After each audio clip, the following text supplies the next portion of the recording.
મિત્રો, તો આજની આપણી નવી રસોઈ છે મોરી ખીચડી. મિત્રો, મોરી ખીચડી બનાવવા માટે સૌપ્રથમ આપણે એક વાડકી ચોખા લઈશું આ રીતે, અને એક વાડકી મગની દાળ લઈશું. તો મિત્રો, હવે આ ચોખા અને દાળને આપણે 2 ગ્લાસ પાણી નાખીને ધોઈ નાખીશું. આ રીતે મિત્રો 2 ગ્લાસ પાણી નાખીશું અને મગની દાળ અને ચોખાને સરસ રીતે ધોઈ નાખીશું. મિત્રો, મગની દાળની ખીચડી બહુ જ પૌષ્ટિક અને આહારિક હોય છે, શરીર માટે બહુ સારી હોય છે. આ રીતે મિત્રો ખીચડીને બનાવતા પહેલાં ચોખા અને આપણે દાળને ધોઈ નાખીશું, જેથી તેની ઉપર લાગેલી માટી ધૂળ જે પણ હોય એ સાફ થઈ જાય.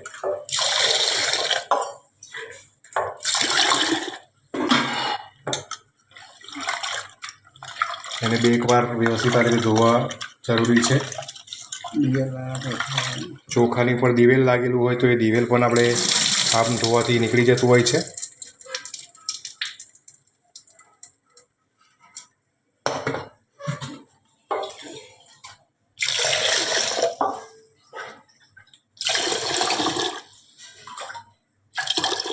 હવે આપણે એક કુકરમાં 2 ગ્લાસ પાણી નાખીને કુકરને સરસ રીતે ખીચડી બનાવવા માટે મૂકીશું. ખીચડી બનાવવા માટે મિત્રો આપણે જે ચોખાને દાળ પલાળ્યા હતા, ધોયા હતા, અને એમાં 2 ગ્લાસ પાણી નાખ્યું હતું. તેમાં 1 ચમચી હળદર નાખ્યું છે, સ્વાદ પ્રમાણે 1 ચપટી મીઠું, 1/4 ચપટી. હવે હળદર અને મીઠું નાખ્યા બાદ એને ફરી એકવાર હલાવી દેવું, જેથી તે પાણીમાં બરાબર ભળી જાય.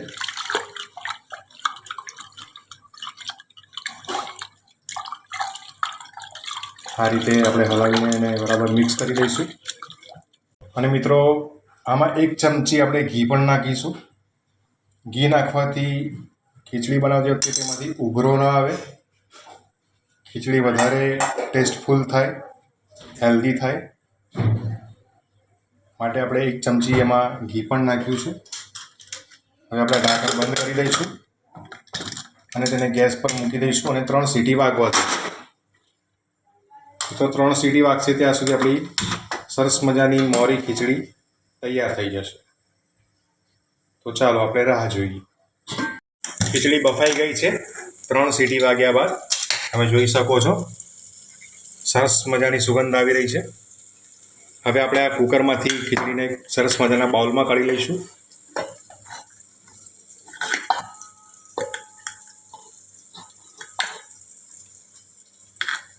જો મિત્રો, કેટલી સરસ દેખાય છે હળદરવાળી ખીચડી.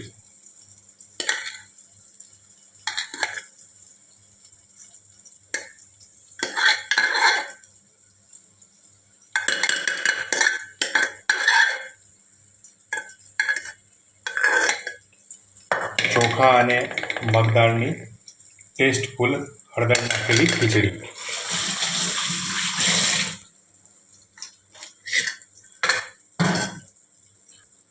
મિત્રો, આ ખીચડીને તમે શાક સાથે પણ ખાઈ શકો છો, અથાણું નાખીને પણ ખાઈ શકો છો, અને આ ખીચડીની મજા લઈ શકો. તો તૈયાર છે આપણી ટેસ્ટફુલ ખીચડી.